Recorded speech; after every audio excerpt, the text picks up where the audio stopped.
Il y a un rapport vraiment de gagnant-gagnant qui va être installé, parce que Tebboune, quand il va là-bas et qui prend une standing ovation, c'est aussi les peuples du Sud qui parlent. Pas oublier que le Portugal, l'Espagne, la Grèce, c'était des pays qu'on appelait pigs. C'est les Américains qui les avaient appelés comme ça. Je parle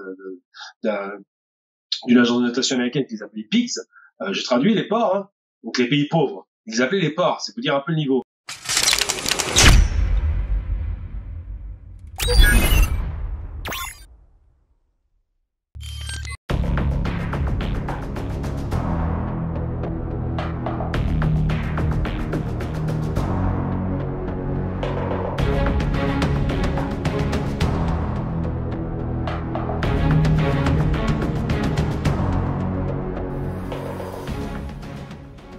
Bonjour à tous et bienvenue sur ce 13e épisode du DZ Podcast, le show radio dédié à l'Algérie. Je suis Springfield. Aujourd'hui, nous allons parler de géopolitique. Aujourd'hui, on reçoit quelqu'un que vous connaissez bien. On reçoit Gamal Abina, qui est journaliste spécialiste en fait de l'actualité internationale, de la géopolitique en général, qui travaille à France Maghreb 2 et qui passe très souvent sur les chaînes de télévision, notamment sur AL24. Bienvenue Gamal, merci encore d'avoir accepté mon invitation. C'est un plaisir de te recevoir à nouveau pour cet épisode. Merci pour l'invitation, toujours un plaisir d'être reçu. Merci Gamal. Donc Gamal, dans cet épisode, on va évoquer deux événements de l'actualité qui est forcément lié à l'Algérie. Donc on évoquera d'abord le sommet de la Ligue arabe, donc à Jeddah, qui s'est organisé en Arabie Saoudite, qui signe en fait finalement la fin de la présidence algérienne de la Ligue arabe. Donc, on se rappelle qu'il y avait eu le sommet à Alger. On va en discuter un peu plus en détail après. Et on va discuter, bien évidemment, de la visite du président algérien Abdelmadjid Tebboune au Portugal. C'est une visite qui a été suivie par les médias internationaux en général et plus particulièrement par les médias algériens, et où on a vu un certain nombre d'événements qu'on va décrypter ensemble. Alors, déjà, pour commencer, en ce qui concerne la Ligue arabe, donc comme je l'ai dit, il y a une présidence algérienne qui touche à sa fin après une année, hein. Et donc c'est l'Arabie Saoudite qui reprend les rênes pendant un an jusqu'au prochain sommet, donc il va se tenir au Bahreïn apparemment. Est-ce qu'on peut dire aujourd'hui, Gamal, que la présidence algérienne a été un succès? Et si effectivement c'est un succès, quelles ont été finalement les grandes réalisations de cette présidence? Alors, on peut largement dire que ça a été un succès, puisque ça a initié ce qu'on observe aujourd'hui, à savoir la réintégration de la Syrie au sein de la Ligue arabe, puisque ça a été proposé par Alger, soutenu par la Russie, bien évidemment, refusé par l'Arabie à l'époque. C'était le 1er et 2 novembre dernier. Alors, ils avaient refusé cela pour des raisons de timing, certainement, et peut-être de positionnement international sur l'évolution des relations États-Unis-Russie, puisque c'est de ça dont il s'agit. Et comme il y a un redécoupage des rapports de force dans le monde, comme il y a l'émergence des BRICS, c'est de plus en plus important, et surtout comme on se rend compte que le centre de gravité n'est plus à l'ouest des États-Unis, donc, mais à l'est, Russie, Chine et pays émergents, les Algériens avaient initié ce mouvement un peu tôt, effectivement, puisqu'ils avaient déjà pressenti des choses, comme souvent en Algérie. Et il y avait cette question, effectivement, de la réintégration de la Syrie, donc de revenir sur un terrain de paix. Puis, avant même que la Chine ne propose le plan de paix entre la Russie l'Iran et l'Arabie, on pressentait qu'il allait se passer des choses dans la région, puisque l'Arabie commençait à prendre des positions plutôt neutres ou quasiment peut-être se rapprocher de la Russie, très certainement de l'Iran, une volonté de s'émanciper du parapluie américain, parapluie à la fois militaire, on sait déjà, mais surtout politique, puisque c'était quasiment les États-Unis qui donnaient le là dans la région. Et donc, les propositions faites par Alger à ce moment-là, 6 mois auparavant, ont abouti 6 mois plus tard. Donc c'est pas une surprise, cette tractation se fait toujours en sous-marin. Lorsqu'on envoie un ballon d'essai, comme c'était le cas, ça avait été refusé, mais c'était beaucoup moins radical que ça l'avait été précédemment, puisque Alger a toujours refusé que la Syrie soit écartée de façon arbitraire, comme l'a été d'ailleurs l'Irak en 91, de la Ligue arabe. Donc tous ces éléments-là, qui reconstituent déjà une sorte de front du refus, hein. C'est souvent des républiques arabes qui étaient plutôt farouchement opposées aux États-Unis et à Israël. Aujourd'hui, semblent trouver un nouveau terrain d'entente avec cette fois-ci les royaumes, et c'est très bien, parce que on voit une sorte de réactivation du rêve panarabiste avec le retour de Assad qui est pan-arabe, avec l'Algérie qui s'inscrit aussi dans cette logique-là, et d'autres pays qui sont très très orienté par rapport à ça. Ça, c'est le premier aspect, c'est la question effectivement syrienne. Second aspect, et pas des moindres, la question effectivement de relancer le partenariat avec la Palestine, c'est relancer le partenariat de la Ligue arabe et de la Palestine, réaffirmer le soutien inconditionnel de cette cause en dépit des accords d'Abraham, et surtout les Algériens ont réussi le tour de bras de mettre d'accord toutes les factions palestiniennes pour créer une forme de, pas de gouvernement, mais au moins de front uni face à Israël et face aux revendications liées à l'indépendance de la Palestine. Donc, tout cela, c'est plusieurs victoires diplomatiques conséquentes, c'est surtout un retour de la Ligue arabe parce qu'il y a eu l'affaire du Covid qui a empêché les réunions, et bien c'est l'Algérie qui a repris le flambeau, et de la belle manière, et elle l'a fait en plus le 1er novembre, c'est une date symbolique très importante pour les Algériens.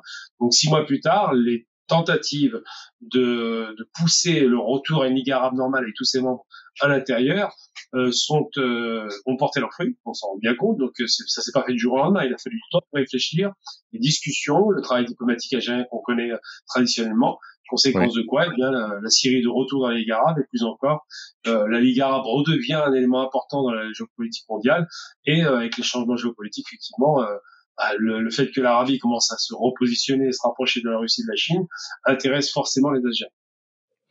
Alors justement, tu touches du doigt un peu un point qui est un peu, enfin qui manque de clarté, on va dire, par rapport à beaucoup d'Algériens aujourd'hui. Est-ce que c'est seulement une question de repositionnement que maintenant, en fait, l'Arabie Saoudite accepte entre guillemets, hein, parce qu'on sait bien qu'au Moyen-Orient, enfin dans la région on va dire entre les pays du Golfe, c'est l'Arabie Saoudite qui décide et puis les autres suivent généralement. Est-ce que c'est une question de repositionnement justement notamment par rapport à cet accord qui a été trouvé avec l'Iran, ou est-ce qu'il y a une crainte des Saoudiens de voir un leadership algérien émerger ou réémerger, on va dire, dans le monde arabo-musulman en général? Je pense pas qu'il y ait de crainte de la part de l'Arabie de voir l'Algérie émerger, parce que c'est déjà un pays qui est assez important sur le plan géopolitique et politique, mais militaire bien évidemment, puisque c'est la deuxième puissance militaire après l'Égypte. Mais surtout, je ne pense pas qu'il y ait de crainte à ce niveau-là, parce que chacun a son précaré. L'Algérie, c'est l'Afrique du Nord, clairement c'est le pays nord-africain, le pays le plus grand, le plus riche, le plus armé, et avec une population la plus nombreuse. Donc, tous ces éléments font que l'Algérie est un poids lourd de fait, quoi qu'on en dise. On n'est pas en concurrence avec d'autres pays parce que les rapports de concurrence ne peuvent pas exister, sachant qu'on bénéficie de deux atouts, le pétrole et le gaz évidemment, et une influence politique et un passé effectivement extrêmement fort. Je parle de libération du pays par la force et non pas la négociation seulement, qui fait que l'Algérie n'a pas grand-chose à prendre comme leçon. Mais il est certain que l'Arabie, qui elle par contre est un pays qui a été plus ou moins téléguidé pendant des années, cherche à se positionner par rapport à sa région, par rapport au Golfe, parce qu'elle est membre fondateur du Conseil de coopération du Golfe, qui a 5 pays, mais vraiment le gros poids lourd, c'est l'Arabie. Il faut jamais oublier que l'Arabie, c'est un PIB considérable, constitué en plus de 40 milliards de dollars supplémentaires des Hajj, donc c'est un PIB pétrole, gaz plus Hajj, donc c'est quand même un pays qui génère beaucoup d'argent. Et surtout, l'Arabie, c'est un pays qui traditionnellement avait tendance à s'aligner systématiquement sur les positions américaines et occidentales.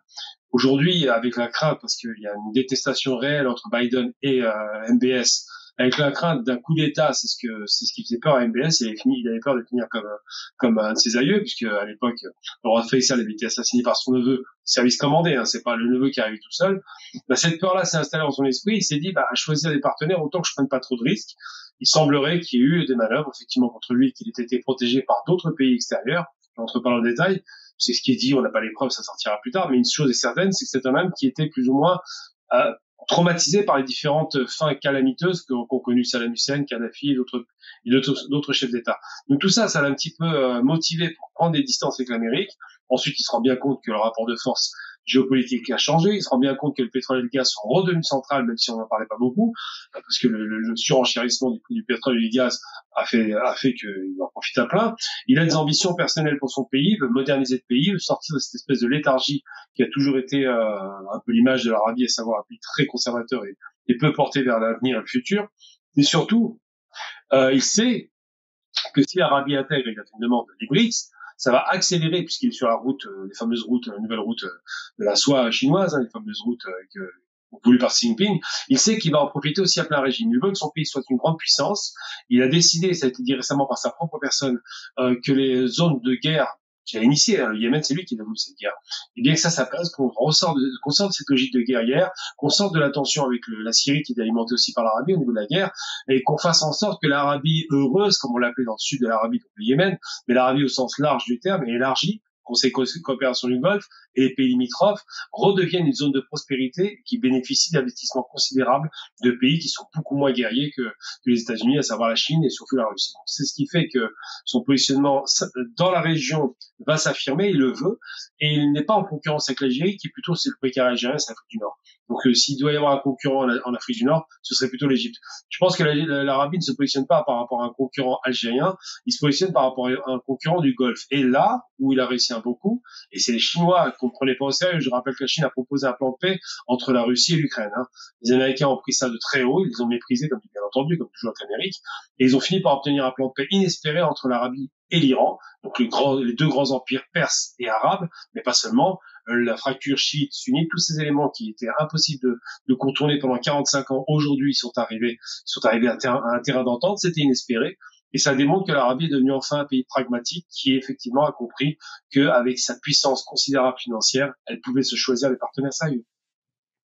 Alors, justement, il y a par rapport aux médiations, voilà, vu que tu parles de médiation chinoise, on a vu la présence de voilà d'un invité un peu sorti du chapeau comme ça, Zelensky qui arrive à Jeddah avec d'ailleurs dans un avion français, hein, un avion de la République française. Qu'est-ce que faisait Zelensky exactement à Jeddah? Enfin, on a entendu parler d'une voilà peut-être d'une proposition de médiation saoudienne entre les Russes et les Ukrainiens, sachant que MBS a de bonnes relations avec la Russie, avec Poutine en général. Est-ce que c'est une perspective voilà, qui semble réaliste ou est-ce que c'est juste un coup d'éclat comme ça médiatique pour justement mettre l'Arabie Saoudite un peu au centre, on va dire, voilà, de l'échiquier, au centre de l'actualité mondiale, qui est principalement occupée aujourd'hui par rapport à la crise, enfin par la guerre en Ukraine? Bon, je pense que tout le monde veut aller de sa médiation, c'est pas une surprise. Je pense que l'Arabie aussi en rêve, comme la Chine au demeurant, comme l'Algérie d'ailleurs, il n'y a pas de problème là-dessus, comme les pays africains qui ont envoyé une délégation, comme le Brésil qui a fait qui a voulu proposer ses bons offices. Beaucoup de pays rêvent d'obtenir à la fin de cette crise en Ukraine, pas parce qu'ils ont une sympathie pour les Ukrainiens ou les Russes, mais simplement parce que ça redonne le prestige d'une nation qui obtient un résultat que l'Europe manifestement n'est pas capable de faire et les États-Unis encore moins. Donc ça, c'est un aspect. Ensuite, l'autre aspect, c'est qu'on a un peu l'impression, alors il faut savoir que c'est MBS qui l'a invité et pas le Conseil de coopération ni la Ligue arabe. C'est MBS à titre personnel. Ça a été d'ailleurs, ça a imposé aux États arabes, ceux qui ne l'attendaient pas, et surtout avec le retour de la Syrie, il y a deux pays qui ont refusé le retour de la Syrie, c'est le Qatar pour des raisons idéologiques qu'on comprend très bien, puisque c'était aux avant-postes, et puis le Maroc pour des raisons qui m'échappent. D'ailleurs, je crois qu'on ne veut pas le retour de la Syrie, parce que il n'y a aucun intérêt pour les Marocains que les Syriens ne soient pas dans les gares. Mais dans tous les cas, les deux seuls pays qui soient dans cette logique-là, c'est le Qatar et le Maroc. Donc, pour dire que le retour de la Syrie a été éclipsé littéralement par la visite impromptue de ce monsieur. Moi, j'ai eu l'occasion de dire dans les médias récemment, on a l'impression de voir Tintin. Tintin en Congo, Tintin en Arabie, Tintin en Chine. Enfin, il va un peu partout. Il fait le globe-trotteur, toujours pour demander la même chose, des armes et de l'argent. En aucun cas pour demander une médiation, parce que c'est pas du tout dans son logiciel. Il n'est pas dans cette logique-là, ce qui est quand même dommage pour le peuple ukrainien parce qu'il y a des morts inutiles. Mais sa présence dans le Conseil de coopération du Golfe, c'est certainement pour demander des appuis, pour surtout expliquer, pour rappeler que l'Ukraine ne doit pas passer au second plan, que ça reste un problème mondial parce qu'il veut que l'Ukraine reste la tête d'affiche de l'actualité aujourd'hui, et d'espérer avoir des soutiens peut-être militaires, peut-être financiers. Perdons pas de vue une chose, l'Arabie n'a pas de mauvais termes avec la Russie, mais c'est assez récent. C'est pas très ancien cette relation assainie, on va le dire. Et surtout, l'Arabie a de très bons termes avec l'Ukraine, puisque je rappelle quand même qu'elle a prêté 400 millions de dollars pour aider l'Ukraine à faire face sur un plan militaire. Donc il y a pas de neutralité de l'Arabie par rapport à l'Ukraine. Ils sont engagés puisqu'ils ont donné de l'argent. Je dirais que c'est le même type d'engagement que les Turcs, qui ont fourni à l'Ukraine les fameux drones, Baytar 2, et en même temps qui ont de très bonnes relations avec la Russie tout en étant concurrents sur le terrain politique. Donc c'est un peu le même rapport, mais je ne crois pas à ces médiations parce qu'elles ne plus turques à la limite parce que les Turcs ont tout à gagner dans la fin de ce conflit, mais je crois pas à ces médiations simplement parce que les problématiques de l'Arabie aujourd'hui, c'est d'arrêter la guerre en Yémen, et là ils sont très contents de voir la Chine arriver pour ça, c'est d'arrêter le conflit en Syrie, ça en prend le chemin, c'est de calmer les tensions avec le Soudan parce que le Soudan c'est la prochaine catastrophe annoncé avec des milliers de morts maintenant, et sans doute le Nord qui risque de finir en guerre civile durable, et c'est de faire en sorte que la question palestinienne ne soit pas totalement effacée, preuve en est. D'ailleurs, le discours des officiels saoudiens a beaucoup évolué sur ces questions, et le grand perdant dans l'histoire, finalement, c'est Israël, parce qu'il voulait la paix avec l'Arabie et ne l'obtiendra pas. Alors, on va peut-être en discuter après justement voilà des relations entre l'Arabie Saoudite et Israël. Moi, je voudrais juste évoquer un point qui est important. Alors, on a vu que non seulement le président algérien, donc Tebboune, n'est pas allé à Jeddah, et aussi on a remarqué l'absence de MBZ en fait, donc qui est aujourd'hui maintenant désormais le président des Émirats Arabes Unis. Comment tu expliques les deux absences, les deux absences de l'un ou de l'autre? Alors pour le président algérien, j'ai envie de dire, bon, c'est presque apprêté pour un rendu.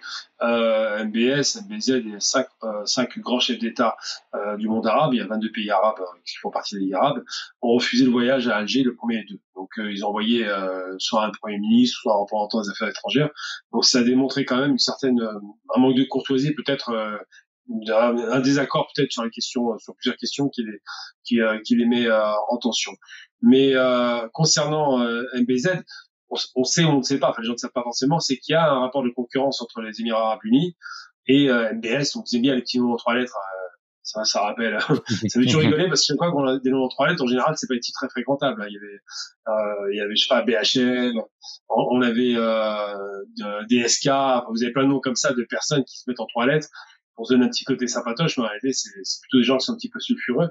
Et là, en l'occurrence, bon, c'est pour leur donner un côté sympa. Hein. Quand on met trois lettres, ça fait vraiment petits potes et tout avec des sobriquets.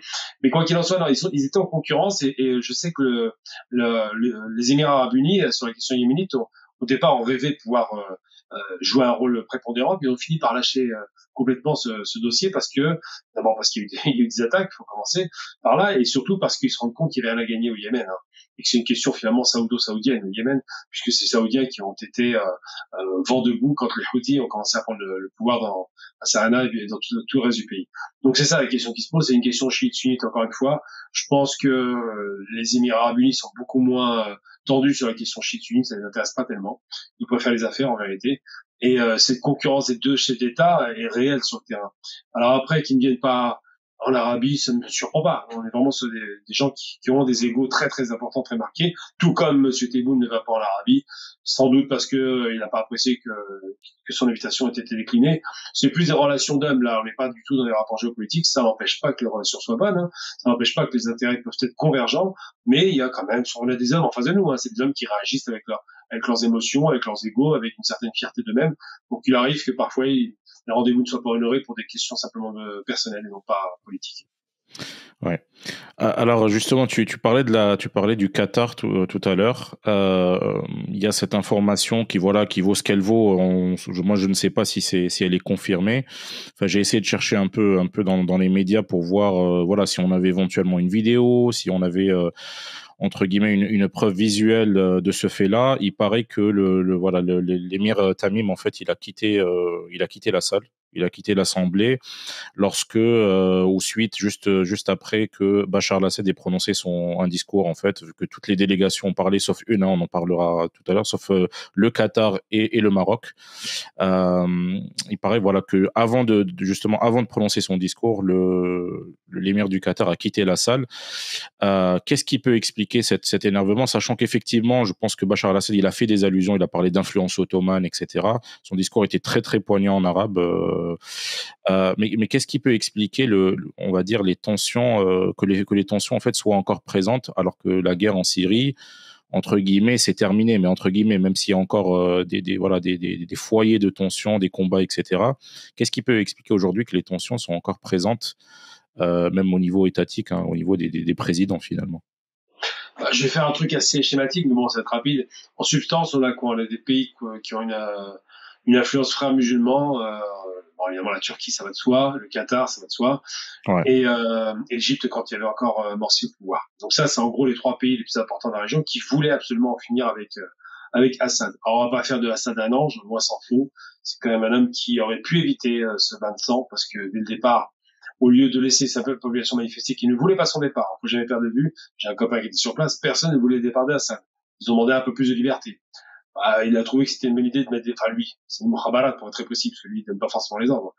On trouvait que c'était une bonne idée de tirer des balles, voilà, dans la population quand elle manifestait pacifiquement. C'est ce qui a fait que ça s'est dégradé. Après, il y a eu l'affaire d'Era, où ils ont envoyé des chars. Enfin, c'était une horreur, quoi. Donc, vraiment, le démarrage, c'est guerre inutile.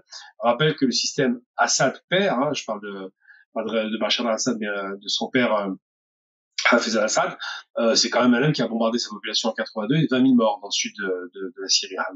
Donc, tout ça pour dire que la tradition de violence syrienne, de maintien du pouvoir par la force, c'est pas un mythe. Après, effectivement, d'autres pays en ont profité. C'est là où la faute de Assad était énorme.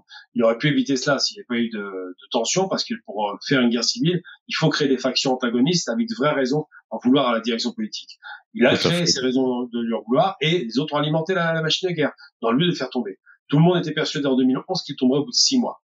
Qu'ils ont espéré faire le même coup qu'avec ce pauvre Kadhafi. Ça n'est pas arrivé, parce que non seulement il a résisté, mais surtout qu'une partie de la population se rendait bien compte du danger d'une chute de Assad dans un état assez multiconfessionnel, entre chrétiens, alaouites, sunnites, chiites et autres. Et donc ils se sont dit, l'axe de la résistance combiné avec, on voit que le Hezbollah est monté aussi pour soutenir Assad. L'Iran est venu soutenir Assad, évidemment. Et puis, in fine, la Russie est arrivée pour donner un soutien vraiment déterminant, puisqu'ils ont littéralement massacré l'opposition. Eh bien, mais c'est des morts. Je rappelle quand même que quand on parle de bombes qui tombent du ciel, c'est quand même des gens qui meurent. Eh bien, tout cela a donné quoi? A donné finalement que Assad s'est maintenu au pouvoir avec effectivement le parapluie russe à la fin, et puis iranien, et a donné tort à tous ceux qui le voyaient pour mort au bout de 6 mois. Donc ça, c'est la première des choses.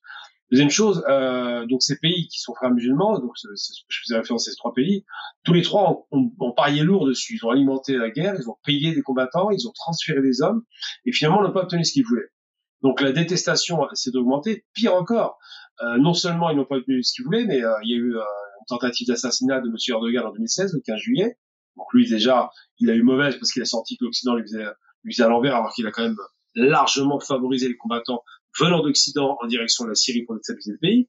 Maintenant, il ne reste plus que la poche d'Idlib qui est dans le nord de la Syrie, nord-ouest. Ensuite, on a donc le Qatar qui a beaucoup payé pour alimenter, comme il aurait fait en Libye ou en Égypte, pour alimenter les soutiens des frères musulmans, qui étaient en concurrence d'ailleurs avec les wahhabistes saoudiens. Donc on était vraiment sur tout un tas de groupes djihadistes et autres factions armées qui voulaient le pouvoir. Hein. Donc ils se sont tous plantés littéralement. L'Arabie, le Qatar, chacun y a été de sa partition, mais ça n'a pas fonctionné. Et ce qui, je crois, et encore une fois, c'est une question d'ego et d'homme, n'est pas supporté, c'est qu'il était persuadé d'en finir avec la Syrie, ça a échoué, donc c'est un échec personnel. Pire encore, le Qatar a failli être attaqué par l'Arabie, parce qu'ils étaient en concurrence sur les questions syriennes, et ils ont failli les attaquer, les 4 membres du Conseil de coopération du Golfe ont failli attaquer le Qatar, et c'est la Turquie qui a envoyé 2000 hommes, plus l'Iran, qui sont mis d'accord à ce moment-là pour la première fois, qui sont venus à la rescousse du Qatar, avec d'ailleurs, faut pas le perdre de vue, un soutien à l'Algérie par la suite pour éviter que le Qatar soit complètement sous blocus, parce que le Qatar apporte tout.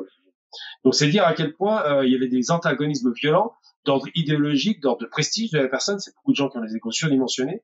Ils font pas seulement une politique pour leur pays, mais le font aussi pour eux-mêmes. Et surtout des antagonismes violents sur un plan donc littéralement presque du dogme. On est vraiment dans des postures dogmatiques et très antagonistes.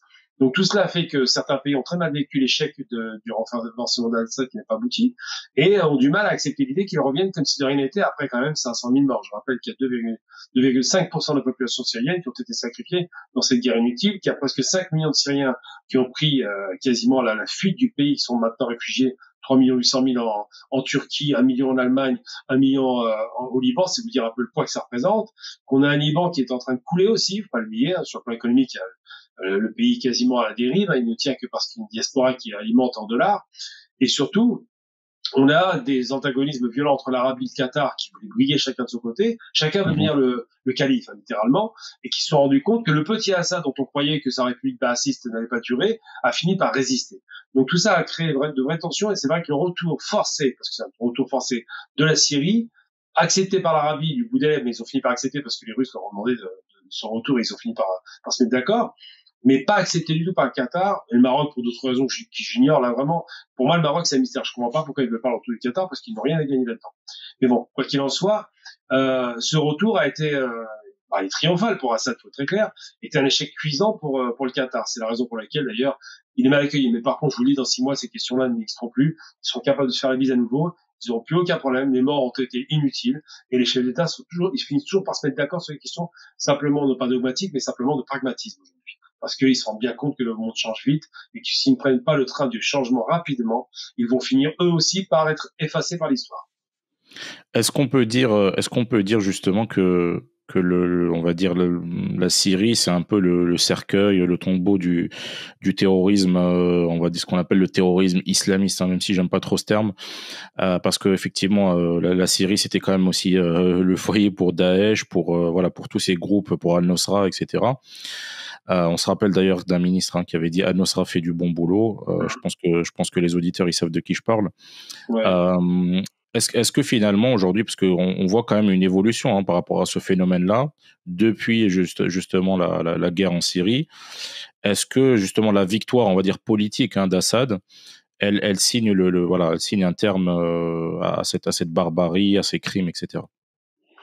Je pense que cette séquence qu'on appelle le terrorisme international, qui a commencé en grosso modo terrorisme politique avec l'Iran au départ, qui faisait des attaques en Europe, mais c'était très politique, c'était pas tellement un terrorisme idéologique et religieux. Puis terrorisme violent après la chute malheureusement de l'Irak en 91 et pire encore en 2003. L'émergence de ces organisations terroristes, djihadistes et autres, on va leur trouver tout un tas de noms, ou Freedom Fighters, parce qu'il y a beaucoup qui viennent aussi d'Afghanistan, est monté en puissance avec la chute des États séculiers, des États jacobins, des États républicains. C'est ceux qui ont donné la naissance de ces terroristes, parce que l'idéologie panarabiste, qui était très très fort dans la région, a été remplacée par une autre idéologie, parce qu'évidemment, il faut toujours remplacer l'une par l'autre, et c'est cette idéologie-là, des califats et de toutes ces organisations un peu radicales, qui a émergé. Ils ont émergé sur les cercueils d'empires importants et de grandes puissances qui ont été démembrés par les États-Unis. N'oublions jamais que toutes les autres terroristes qui ont émergé, vous prenez l'Irak, évidemment, c'est évident avec ISIS ou Daesh. Vous prenez les Janjaweed en Somalie. Vous prenez tout ce qui est mouvement Al-Nosra et toutes les organisations syriennes. Je ne vais même pas parler des YPG kurdes. Toutes les organisations terroristes qui ont émergé en Syrie, c'est toujours pareil. C'est à la suite d'une attaque américaine. C'est pas fait par hasard, ou à la suite d'une déstabilisation américaine. Et donc, oui, on peut dire qu'aujourd'hui, ces courants terroristes ont trouvé leur cercueil, littéralement, hein, en Syrie. Ça a commencé en Irak, hein, d'ailleurs, avec la chute des régions de Kurdes d'Irak, et puis ça s'est poursuivi parce que le fameux Daesh, le fameux ISIS, l'État islamique, a fini par chuter, simplement parce qu'effectivement une coalition de pays déterminée, parce qu'il y a une question de détermination, a obtenu la victoire. L'Irak a fait le travail, les Iraniens ont fait le travail de leur côté, et les Syriens, avec les Russes, ont fait le travail. Donc le terrorisme d'émanation un petit peu califale, on va appeler ça comme ça, pour faire simple, hein, donc le retour de califat, aujourd'hui ne fonctionne plus. Ça ne fonctionne plus parce qu'il a déçu, parce que quand un système ne fonctionne pas et perd, en général les gens lui tournent le dos, et surtout parce qu'on se rend bien compte que les États avant terrorisme étaient beaucoup mieux qu'après les actions violentes pratiquées par eux. Donc aujourd'hui on en est là, le seul pays qui va se réclamer vraiment d'un islamisme radical, parce qu'on utilise ce terme-là pour faire simple, je dirais que c'est l'Afghanistan. C'est le seul pays vraiment où on peut dire que on va rentrer dans une phase un peu obscure dans ce malheureux pays, à la suite quand même, il faut l'oublier, de près de 100 ans de guerre, dont 50 ans très très violentes. Donc c'est dire à quel point l'Afghanistan est un pays martyr avant d'être un pays barbare. Mais sinon les autres, non, alors les autres c'est vraiment une chute à la suite de la destruction des États, et là où on détruit un État, eh bien il s'est remplacé par des structures un petit peu hasardeuses comme ça là.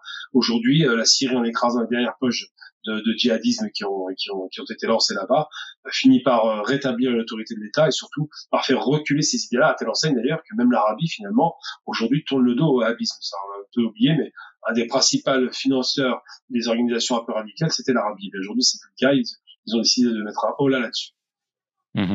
Alors justement, enfin, on se souvient justement que, on va dire, le contingent des terroristes avait été pioché ici et là dans certains pays arabes, notamment dans 2 pays du Maghreb qui étaient la Tunisie, hein, c'était le plus gros contingent en ce qui concerne la proportion par rapport à la population. Il y avait aussi pas mal de Marocains au sein de Daesh, etc. Justement, en parlant du Maroc, lors de ce sommet, moi, ce que j'ai remarqué, donc à part le Qatar, dont le représentant n'était pas content et apparemment il est sorti de la salle.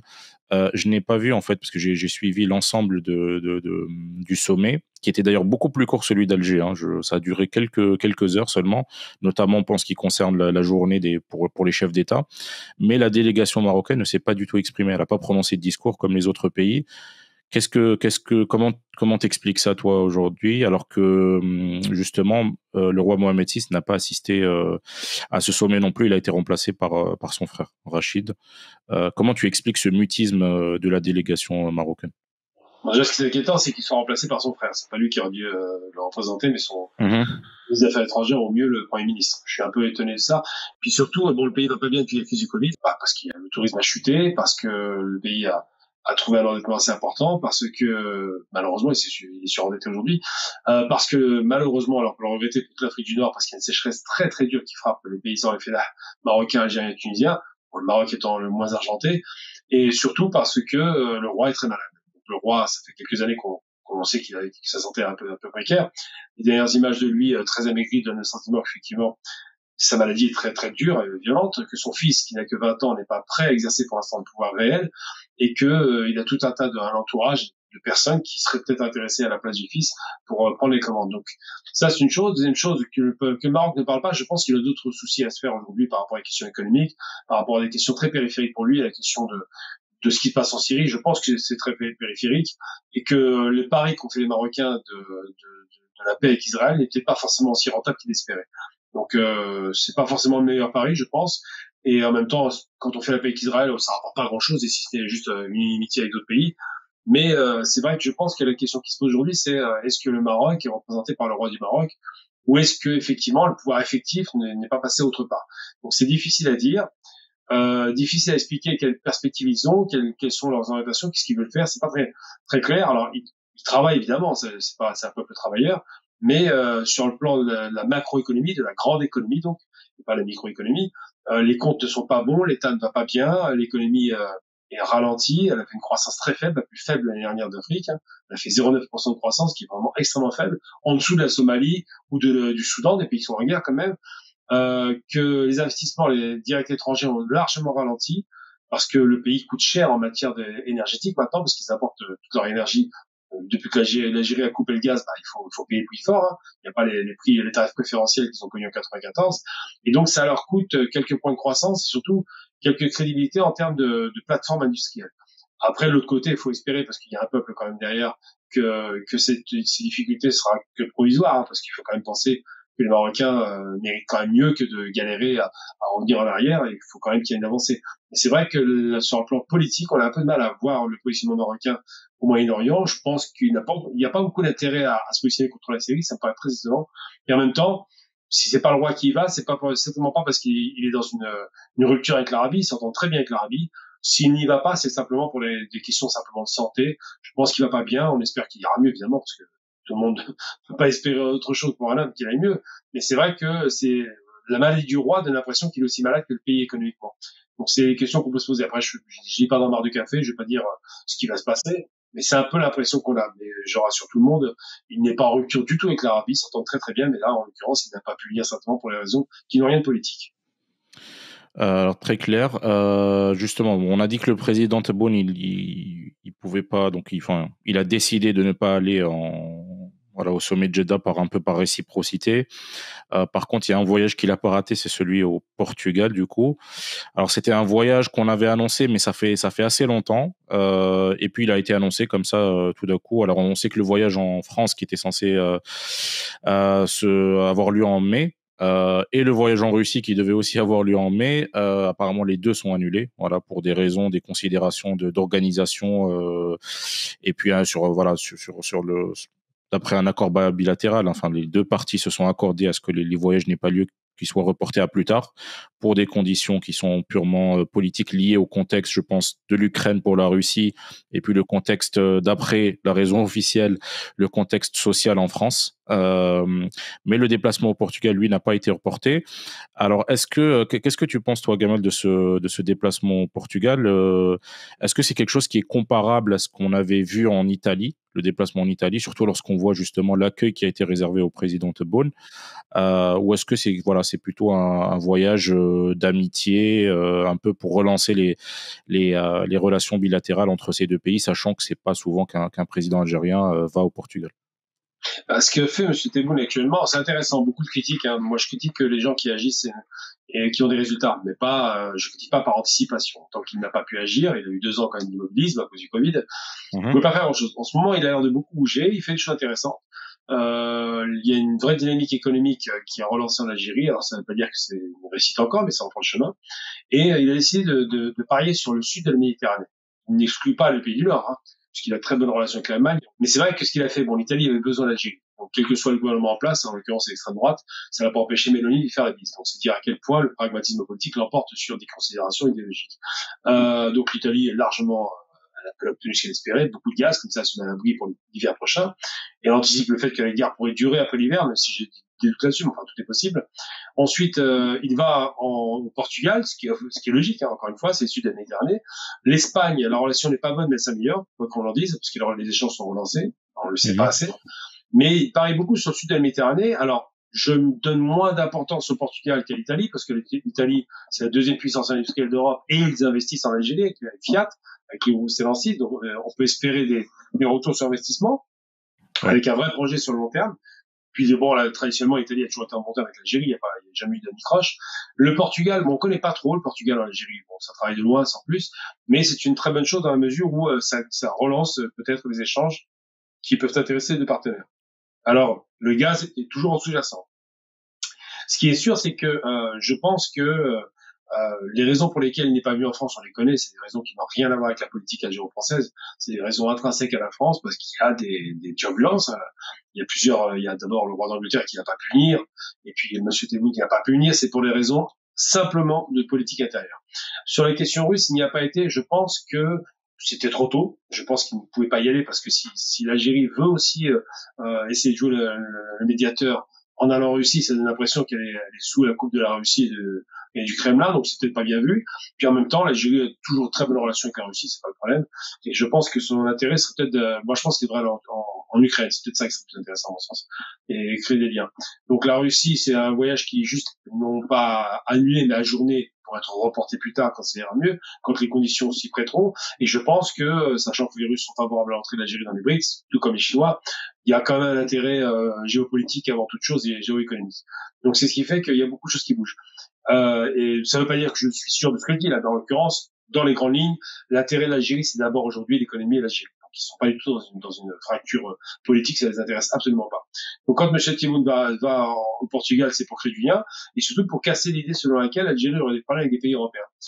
Il y a eu des problèmes avec l'Espagne, c'est vrai, hein, pour les questions qu'on connaît déjà, mais ils n'ont pas de problème avec le reste de l'Europe. Il y a un petit peu de difficulté avec la France, mais tout le reste de l'Europe, ça se passe très très bien. C'est-à-dire que l'Algérie n'a aucun problème avec aucun pays européen. Vraiment que ce soit mis dans la tête des gens, c'est que l'idée selon laquelle les Algériens seraient dans une sorte d'isolement, j'ai déjà entendu ça de la part de quelques politiques françaises, est une idée qui est complètement ridicule. Non seulement ils sont pas isolés, mais ils ont l'intelligence de jouer la carte de l'Est, de l'Ouest, du Nord, du Sud, du lien avec l'Afrique. Bref, l'Algérie est centrale et tout le monde le sait en Europe, c'est évident. Et puis depuis qu'ils ont relancé enfin l'exploitation minière, bon, gazière et pétrolière, ça a été aussi relancé. Il y a un gros investissement de 40 milliards qui est mis sur la table. L'Algérie, maintenant, vraiment, a décidé de s'exporter littéralement et d'exporter non seulement sa matière première, hein, mais aussi des produits manufacturés, des produits agricoles. Ils veulent vraiment mettre le paquet sur le commerce extérieur et faire en sorte que l'Algérie ne soit plus un pays qui subirait le syndrome hollandais, à savoir monoproducteur de richesse, qui au bout du compte, quand il n'y aura plus de pétrole et de gaz, fera de ce pays un pays avec un niveau de vie inférieur à celui du Mali. Donc c'est vrai que cette réalité est prise avec beaucoup de sérieux. Ne perdons pas de vue que le Hirak qui est passé par là, c'est lui qui a vraiment, vraiment bousculé la donne, qui a permis de mettre un paquet de voleurs en prison, et tant mieux, et qui est toujours comme ça un petit peu sous-jacent. On sent que si jamais le gouvernement n'est pas au rendez-vous, il y aura à nouveau des mobilisations, parce que les Algériens n'ont pas oublié. Surtout, on a fait tomber un système dans des manifestations pacifiques. La dernière fois qu'on a vu ça, c'était lundi. Hein. Donc c'est important de le rappeler. Donc je pense que l'Algérie est à la croisée des chemins aujourd'hui et que la question économique est centrale pour elle et que les questions politiques sont très secondaires, à part la question sur la frontière avec le Maroc, avec le Sahara occidental, qui est encore un petit peu le vrai problème qui se pose à l'Algérie. Sinon, sur le reste du monde, il n'y a aucun problème. Les Algériens sont très bien positionnés, ils n'ont aucun problème avec personne. Israël, c'est normal, c'est le minimum, mais pour le reste, il n'y a aucun problème. L'Algérie est en très bon terme avec tout le monde et relance ses relations d'amitié avec les pays du sud de la Méditerranée et de l'Europe en général. Est-ce que le déplacement au Portugal, il est lié, on va dire, à la situation actuelle des relations algéro-espagnoles? Enfin, et qu'est-ce qui explique un peu ce contraste qu'on a justement entre des relations algéro-italiennes et algéro-portugaises qui sont excellentes et des relations algéro-espagnoles qui peinent encore à être rétablies au niveau où elles étaient. Est-ce que finalement, c'est le gouvernement Sanchez doit partir pour que ça revienne à la normale? Alors, il est probable que le gouvernement Sanchez tombe, ça c'est une certitude, il tombera aux élections. C'est Mhm. probable parce que son propre parti n'était pas d'accord avec ce qu'il a fait. Après, l'Algérie, je pense qu'elle n'a pas supporté l'idée que le pays qui est responsable de la décolonisation du Sahara occidental, donc qui est responsable de ces catastrophes, parce que il y a quand même l'Espagne quand elle part propose le partage du Sahara entre le Maroc et la Mauritanie, ce qui fait les guerres d'ailleurs. Donc ils ont une lourde responsabilité et que ce pays qui aurait dû être le plus modéré, donc ne surtout pas prendre position, a décidé de trancher dans le vif en prenant une position radicale. Pourquoi radicale? Parce que quand on est responsable d'une situation et que l'ONU n'a toujours pas tranché cette situation, bah, le responsable se doit d'un minimum de mesures, ne certainement pas prendre position. Il aurait dû rester observateur, proposer peut-être de créer une médiation, mais en aucun cas de dire je suis d'accord avec lui, avec l'autre. Ça, c'est, que ce soit d'un côté ou de l'autre. Hein. S'il a été en faveur du Sahara occidental, c'est problématique aussi. Donc ça, c'est, je pense qu'on lui reproche. Et l'Algérie aussi, il y a un rapport de force qui s'est installé. Ils ont une position de confort qui est extraordinaire aujourd'hui. C'est le principal pouvoir de gaz de l'Europe. Après quoi? Après, on va dire le Qatar. Mais le Qatar, c'est du GNL, c'est plus cher. Donc l'Algérie, c'est par les pipelines. C'est le seul pays en mesure de le faire. Et en plus, ils viennent de faire un accord record cadre avec le Nigeria, ce qui fait qu'ils vont encore augmenter les volumes d'exportation. Et tout ça, c'est anticipé. Sur un horizon de 7 à 8 ans, l'Algérie sera quasiment le deuxième exportateur, si les Russes ne reviennent pas sur le marché, de gaz européen. Donc c'est pas rien, c'est très important. Les Européens en ont conscience. Le gaz algérien sera forcément moins cher que le GNL américain ou qatari, donc ils vont se précipiter au port d'Alger. Tout le monde y va d'ailleurs, on s'en rend bien compte. Et quand l'Algérie est reçue dans les pays européens, elle est reçue avec le tapis rouge. Hein. On l'a vu en Italie, c'était un cérémonial avant Mélanie et ça a continué. Il y a une véritable lune de miel entre tous les pays européens qui ont besoin de gaz et de l'Algérie. Ce sont des rapports économiques, il n'y a pas d'amitié là-dedans. C'est logique, c'est des intérêts. Mais les intérêts sont très bien compris. Les Algériens ont besoin d'investissements directs étrangers, donc d'investissements d'appareils productifs, industriels et agricoles. Et de l'autre côté, les Européens ont besoin, et c'est un besoin criant d'énergie pas chère, parce qu'aujourd'hui, ils payent très très cher leur énergie, ce qui fait qu'ils sont plus concurrentiels, et ils vont passer nécessairement par les classes d'Alger. Alors, justement, en ce qui concerne, enfin, tu as parlé un peu du protocole, etc., qu'il y avait en Italie, qui était assez exceptionnel pour le président algérien. On a vu un peu la même chose au Portugal, avec même une standing ovation au Parlement portugais, etc. Enfin, qu'est-ce qui motive finalement que les relations sont excellentes? Est-ce que c'est purement historique? Est-ce que justement il y a des, enfin, t'as parlé un peu de gaz, mais moi je pense que si tu me corriges si je me trompe, les exportations algériennes de gaz vers le Portugal sont pas si importantes finalement que ça, surtout comparé à l'Espagne. Est-ce qu'il y a eu finalement un accord sur voilà d'autres secteurs qui explique un peu, on va dire, cet attrait des Portugais pour l'Algérie aujourd'hui en 2023? Il y a plusieurs éléments. D'abord, les échanges économiques qui sont très faibles, donc ils veulent les dynamiser. Ça profiterait au Portugal, qui vend aussi des produits, hein, c'est une chose. Ensuite, le Portugal a besoin d'énergie, même si pour l'instant c'est marginal, c'est vrai, on n'est pas sur une grosse production. Je pense que l'Algérie entrevoit une sortie de crise avec l'Espagne et le pipeline peut aller jusqu'au Portugal, c'est pas un problème. Et surtout, je pense que le rapport nord-sud, là, il est vraiment très marqué. L'Algérie parle très facilement avec les pays du sud de la Méditerranée, évidemment les siens, et parle avec les pays du sud de l'Europe qui sont au nord de la Méditerranée, donc tout le pourtour méditerranéen, ça va être la Grèce bientôt, j'imagine, mais ils cherchent à avoir des relations fortes avec des pays, des relations économiques fortes avec des pays indépendamment de l'UE, parce que l'accord d'association européen était une arnaque, on s'est littéralement fait rouler dans la farine, on n'a tiré aucun bénéfice, on était juste un marché assez ouvert dans lequel ils venaient vendre leurs produits manufacturés quand ils prenaient le pétrole et le gaz à pas prix. Aujourd'hui, les Algériens ne veulent plus entendre parler de ça, donc ils font du coup par coup. Alors, il y a eu le 5+5, il y a tout un tas comme ça d'accords qui ont essayé de mettre en place, ça n'a pas fonctionné.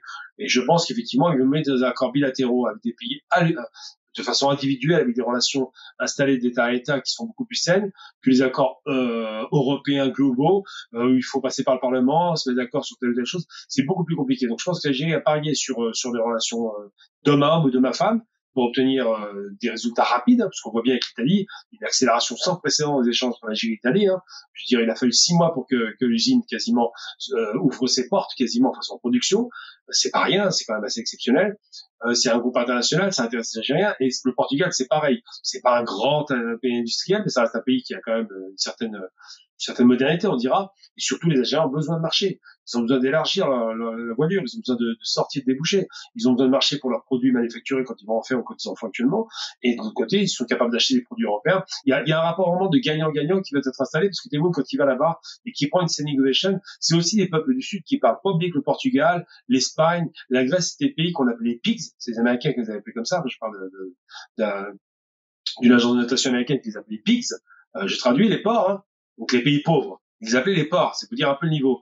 Donc ils sont perçus un peu comme le parent pauvre de l'Europe, à la ramasse, en difficulté, qui ont traversé de grosses difficultés il y a encore 4-5 ans, je parle de l'Espagne, du Portugal, et qui ont besoin de pouvoir dynamiser leur économie en passant par d'autres pays qui sont un peu moins regardants sur les leçons à leur donner sur l'économie, enfin sur leur gestion politique, et surtout en regardant sur le rapport économique, à savoir la concurrence. Donc l'Algérie tire un avantage à aller au Portugal parce qu'il y a des échanges possibles, on peut dynamiser la relation, on peut avoir une relation gagnant-gagnant des deux côtés avec des produits dont on a besoin et dont ils ont besoin, et de l'autre côté, ça permet d'avoir des relations beaucoup plus assainies plutôt que de passer par une grande institution, tout un cérémonial et finalement bénéficier d'un accord d'association qui n'apporte absolument rien. Donc les Algériens parlent à des présidents, ils parlent à des chefs de gouvernement et ils sont reçus comme tels. Ensuite, l'Europe ne se voile pas la face. Ils ont compris que l'Algérie est le seul pays très solide en Afrique du Nord qui économiquement est en pleine croissance. On le sait, hein, je veux dire, 4,5% l'année dernière. On espère que 5% cette année, avec une explosion des exportations hors hydrocarbures, donc l'ambition est affichée, avec une diaspora très importante. On oublie que, bon, moi au Portugal, une très grosse diaspora algérienne en Espagne, hein, les gens ne savent pas ça. Le sud de l'Espagne, quasiment la Costa del Sol, il y a une communauté algérienne considérable, des investissements considérables aussi. Donc tout ça, ça crée des liens qui font que, et puis historiquement, hein, je vais pas revenir sur le détail de la tentative de conquête de l'Algérie par l'Espagne, et de la présence espagnole à Oran et dans l'ouest algérien. Donc tout ça, ça crée quand même une certaine connivence qui fait qu'aujourd'hui, les Algériens sont prêts à discuter avec ces pays-là dans une relation apaisée, parce qu'il n'y a pas de rapport colonial, néocolonial, et puis surtout une relation de respect mutuel. C'est en cela d'ailleurs que ces standing ovations d'un côté, ou ces chevaux pour l'Italie de l'autre, qui sortent dans les rues, pavoisés, tout ça c'est pour dire au pays qu'on reçoit, le pays hôte, donc dit au pays qui le reçoit, donc l'Algérie, nous vous considérons comme de vrais partenaires économiques et nous voulons travailler sur la durée avec vous. Oui. Alors, est-ce qu'on peut dire du coup que finalement les deux axes de développement aujourd'hui en ce qui concerne l'économie, enfin les exportations algériennes, c'est finalement l'Afrique au sud et puis les pays de la Méditerranée en général, surtout les pays européens, enfin de la rive nord de la Méditerranée. En ce qui concerne justement voilà nos exportations, tu as parlé du développement de certaines industries aujourd'hui en Algérie. Il va falloir qu'on exporte. Alors effectivement, l'Algérie a un marché local qui consomme énormément déjà, mais justement on est en train de se projeter vers l'exportation. Est-ce que par exemple demain, toi, tu verrais l'Algérie se projeter ou du moins on va dire accentuer ses relations avec des pays comme la Grèce par exemple, enfin des pays avec lesquels on s'entend traditionnellement assez bien finalement, parce que quand on voit les exportations, elles restent minimes. Il y a la Turquie, c'est un cas spécial, mais les autres, il y a des progrès encore à faire. Alors, aussi, entre l'Algérie et la Turquie, pour prendre le dernier exemple, c'est une relation qui est quasiment fusionnelle.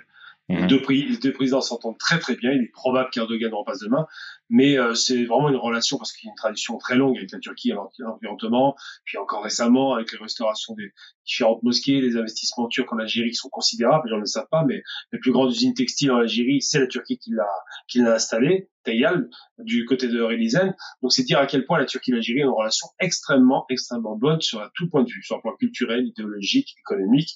Donc la relation est très bonne. Ensuite, avec les pays du sud de la Méditerranée qui ont souvent été méprisés, ne sont pas méprisés par les Algériens. Parce qu'on part du même endroit. Et je pense que ces relations économiques vont se dynamiser de plus en plus. Alors, qu'est-ce que l'Algérie a à vendre à l'export aujourd'hui? Durant un béton, on le sait déjà, du métal, donc, pour la servature du béton avec les immeubles. Ils vendent du béton aussi. Donc, on produit énormément de béton. Maintenant, avant d'importer le béton, maintenant, on l'exporte à ce qu'on est capable de. Grâce aux investissements turcs, d'ailleurs. Il y a Tosyalı. Exactement. Et c'est une grosse usine aussi, on s'en rend pas compte. Enfin, c'est vraiment incroyable. Donc l'Algérie produit énormément de tout ce qui est matière première de la construction maintenant. C'est un vrai exportateur, jusqu'aux États-Unis d'ailleurs. Hein. Donc l'Algérie est devenue une véritable usine de produits de base pour la construction. Ensuite, ils veulent se mettre à diversifier. Diversifier, c'est quoi? Ils maîtrisent déjà assez bien tout ce qui est pétrochimie. Donc on vend des produits transformés, mais ils veulent se mettre à diversifier en vendant des produits manufacturés, tout ce qui est industrie textile, on en a parlé, mais surtout tout ce qui est électroménager, tout ce qui est équipement informatique, ça commence à se mettre en place. Donc il y a plein d'éléments comme ça qui sont mis en place, et le but c'est d'avoir des marchés. Alors le marché naturel de l'Algérie, c'est quoi? On pourrait penser que c'est l'Afrique immédiatement. Problème, l'Afrique n'a pas forcément beaucoup d'argent. L'Afrique, c'est quand même plus de 50 pays, hein. Donc c'est pas rien, 54 pays, et qu'il faut discuter, enfin 53 pays en dehors de l'Algérie, il faut discuter de gré à gré avec chacun des États, sachant qu'il y a quand même des difficultés économiques, structurelles, la langue parfois, l'administration, il y a plein de choses comme ça qui ralentissent le commerce, même si commence à se densifier. L'Algérie a un défaut, c'est qu'il n'y a pas de système bancaire, contrairement aux Marocains qui font ça très bien d'ailleurs, on peut les en féliciter là-dessus, ils sont très bons. Ils ont su utiliser le système financier, la banque, pour installer tout un maillage bancaire à travers le monde, et ce qui fait qu'aujourd'hui les Marocains sont très bien installés économiquement par la banque, hein. Donc c'est pas les grands investisseurs dans l'industrie, mais au niveau bancaire, les canaux ça passe par les canaux de l'argent passent par la banque. Ils le captent très bien, et c'est ce que les Algériens devraient faire. Là pour le coup ça va être un exemple à suivre. On n'a pas de tissu bancaire, on n'a pas ce maillage nécessaire pour attirer les capitaux et pour investir tout simplement, parce que s'il n'y aurait pas de banque on n'investit pas. Donc ça devrait peut-être être réglé, j'espère bientôt. Mais ce qui est certain, c'est que le lieu où j'allais dire presque en représentant en Espagne le dinero, le lieu où l'argent, la vraie devise solide, où il n'y a pas besoin de trop se prendre la tête, est facilement palpable, c'est l'Europe du Sud. Ils ont des besoins, ils ont très peu d'industries lourdes, quand on parle de béton, quand on parle d'acier, quand on parle de hauts fourneaux, c'est de l'industrie lourde que les Européens ont quasiment chassé leur territoire. L'Algérie peut suppléer aux besoins européens plutôt que de passer par le Brésil qui en exporte, ou la Chine, je ne sais. Donc ça, on a une position stratégique qui est bonne parce on est à quoi? On a une journée de bateau des côtes européennes, donc c'est quand même pas mal. On est très bien placé, et en même temps on peut répondre facilement au marché européen. Donc ça, c'est l'avantage que les Algériens ont sur un plan géostratégique, j'allais dire, parce qu'on est au centre d'Afrique du Nord, parce qu'on a des ports importants de grande taille, parce qu'il y a de l'argent pour fabriquer d'autres ports encore plus importants en eau profonde. Donc la question de l'investissement en Algérie ne se pose même pas. Il n'y a pas besoin de faire des plans de financement sur 5 ans pour financer un projet, ça se fait en 6 mois, quoi. Et il vient de le voir, récemment, ils viennent de faire une centrale de sabre en mer en 6 mois, c'est vous dire un peu le niveau. Alors que d'autres pays ont besoin de négocier auprès du FMI, de la Banque mondiale ou d'autres investisseurs pour obtenir un montage financier qui permette de faire démarrer un projet sur 5 ans. Donc c'est un atout considérable dont bénéficient les Algériens. Et l'autre atout, c'est la proximité géographique de l'Europe qui permet d'avoir beaucoup de clients, d'alimenter avec beaucoup de matériaux de base, pour commencer, l'industrie lourde, puis ensuite les industries légères. Et au fur et à mesure, l'Algérie bénéficiera de ces rentrées de devises importantes que sont l'euro. Je rappelle quand même que l'euro est la deuxième devise la plus chère au monde. C'est pas rien non plus, même si elle avait reculé pendant le Covid. Aujourd'hui, elle se porte très bien, et que ça vaut la peine de parier sur le développement de la relation nord-sud. Je parle nord de la Méditerranée, sud de la Méditerranée. Bah écoute, c'est très clair. En tout cas, on espère. Enfin, moi, je pensais un peu à l'Union aussi. Enfin, l'Union pour la Méditerranée. Je sais pas si tu te rappelais tu te Oui, bien rappelles un sûr. peu de ce Une projet chimère. qui avait. Ouais, Mais à ton avis, pourquoi justement ça n'avait pas abouti? Est-ce que c'est parce que c'était fait sous le leadership français, ou est-ce que c'est pour d'autres considérations que ça n'avait pas abouti justement? Les Algériens et les Libyens ont répondu immédiatement de façon très claire. Il y a Israël dans le bateau, on n'en veut pas. Voilà, c'est clair. Mhm. Sarkozy a voulu cette union en plaçant Israël de force. La Libye de Kadhafi a dit hors de question, on est prêt à tout, mais vous virez cet État. Et l'Algérie ne reconnaissant pas Israël, c'est réglé. Je parle même pas du Liban et d'autres pays qui sont en guerre directe avec Israël, la Syrie, le Liban. Ça fait quand même beaucoup de pays qui n'auraient pas pu rejoindre cette union. Ensuite, l'autre raison, effectivement, c'est que c'est une chimère dans la mesure où on veut unir tout un bloc de pays qui n'ont rien de commun, ni la culture, ni la langue, ni le niveau économique, il n'y a pas d'homogénéité économique, ni les ambitions, parce que chacun a son ambition particulière, ni les difficultés traversées par certains pays du Sud, parce qu'il y a des pays qui sont rentiers et pétroliers, d'autres qui n'ont pas de pétrole et de rente. On voit la Mhm. Tunisie, par exemple, qui a beaucoup travaillé, mais qui est quasiment en cessation de paiement, donc c'est pas du tout le même rapport que l'Algérie ou le Maroc. On voit là, bon, je parle même pas des pays en guerre, hein, que ce soit la Syrie ou malheureusement le Liban qui ont été frappés par la guerre durement. On voit que des pays ont des cultures diamétralement opposées. Certains sont en rupture avec le religieux, comme la France par exemple. D'autres sont d'obédience catholique ou d'obédience orthodoxe. Enfin, vraiment, c'est un mélange, c'est une sorte de patchwork comme ça de culture. Ouais. Donc, parler de langage, c'est compliqué. Alors, le langage financier international, en général, on peut le comprendre. Sauf que les ambitions ne sont pas les mêmes. Et surtout, il y a des pays hypocrites. Moi, quand j'entends parler de l'Union pour la Méditerranée emmenée par M. Sarkozy, j'ai du mal à y croire. Et je sais aussi que l'Allemagne n'en voulait pas, parce que l'Allemagne ne voulait pas, et c'est là où Sarkozy a été mauvais, où la France n'a pas été à la hauteur. L'Allemagne ne voulait pas entendre parler d'une union, cette fameuse union 5+5 par exemple, qui était quand même un peu plus humaine, avec une taille raisonnable, parce que l'Allemagne a réussi cette union avec le pays de l'Est. Elle a parfaitement mis le paquet depuis 89, depuis la chute du mur de Berlin, a mis le paquet sur ces pays de l'Est, donc sa zone d'influence, et refusé que la France passe et une zone d'influence économique importante avec une dynamique économique qui était salvatrice pour l'Afrique du Nord, mais aussi pour la France. Ils ont tout fait pour saboter ça, et ça a fonctionné par la telle enseigne qu'aujourd'hui, les relations économiques entre la France et l'Algérie sont pas tellement, il n'y a pas grand chose qui s'est fait en réalité, hein. On parle beaucoup d'entreprises, mais ça reste marginal. Et puis surtout, on se rend bien compte que le bénéfice qu'aurait pu tirer l'Algérie, évidemment, mais surtout la France et l'Afrique du Nord, n'est pas au rendez-vous parce que, encore une fois, il y a cette espèce de mépris un petit peu condescendant qui se dit que nous, les gens civilisés, le Nord, donc en l'occurrence, on va continuer à vendre des produits à ces barbares. C'est un peu ça. J'exagère à peine quand je dis ça. Il y a une condescendance qui n'est pas dite, hein, officiellement non. On se respecte tous, on est humanistes, le monde, on est tous pareils, mais dans les faits, le rapport économique, c'est ça, c'est le rapport maître à esclave, c'est le rapport acheteur à vendeur, enfin c'est très très malsain, et malheureusement, ça n'a pas ouvert cette perspective. Donc l'Union pour les Méditerranée, c'était une chimère qui était impossible d'atteindre pour des raisons simplement culturelles. Moi je pense que le plus simple, c'est que des pays qui parlent la même langue, avec une culture déjà, puissent échanger pour commencer sur une première étape. Après on élargit, mais il faut commencer par une première étape, et j'en veux pour preuve que le charbon et l'acier, ils avaient quand même un point commun, ces pays, le Benelux, ils parlent au moins le français. Après, effectivement, d'autres se sont agrégés, mais ça commence par un ciment commun qui facilite la relation. L'Algérie, le Maroc, Tunisie parlent le français aussi. L'Espagne parle beaucoup de français, ça pourrait marcher aussi. Il y a des pays qui peuvent s'agréger à ça. Mais d'autres comme la Grèce, je suis désolé, mais ils ont l'alphabet cyrillique. Je parle même pas de la pauvreté de la Grèce, mais l'alphabet cyrillique. On est loin de tout ça. Donc c'est des standards difficiles à atteindre et il faut d'abord une base solide, un noyau, pour qu'après, autour, on puisse agréger tout ça. Et aujourd'hui, c'est pas possible.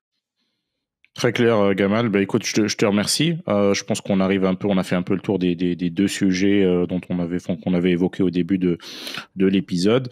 En tout cas, j'espère que ces deux sujets auront intéressé nos auditeurs et nos auditrices. Bien évidemment, on discutera un peu plus précisément d'économie, hein. Il y a énormément de sujets justement qu'on doit évoquer dans ce podcast. Ce sera évoqué dans les prochains épisodes, Inch'Allah. En tout cas, je te remercie, Gamal. Et puis, comme d'habitude, hein, tu viens quand tu veux. Chers auditeurs, on arrive à la fin de cet épisode 13. Si vous avez apprécié cet épisode, merci de le partager, merci de mettre un like également si vous nous regardez sur YouTube. Je vous rappelle également que vous pouvez nous rejoindre sur Patreon. Donc en fait, Patreon, c'est une plateforme qui vous permet de soutenir la chaîne en échange de certains avantages, comme par exemple avoir accès en avance aux épisodes, avoir des épisodes sans publicité, etc. Donc je vous laisse découvrir ça sur patreon.com/ledzzpodcast. On reprend le rythme de croisière du podcast à partir de cet épisode 13. D'ici là, je vous dis portez-vous bien et à la prochaine, Inch'Allah. Merci beaucoup, Gamal. À bientôt. Au revoir. Salut.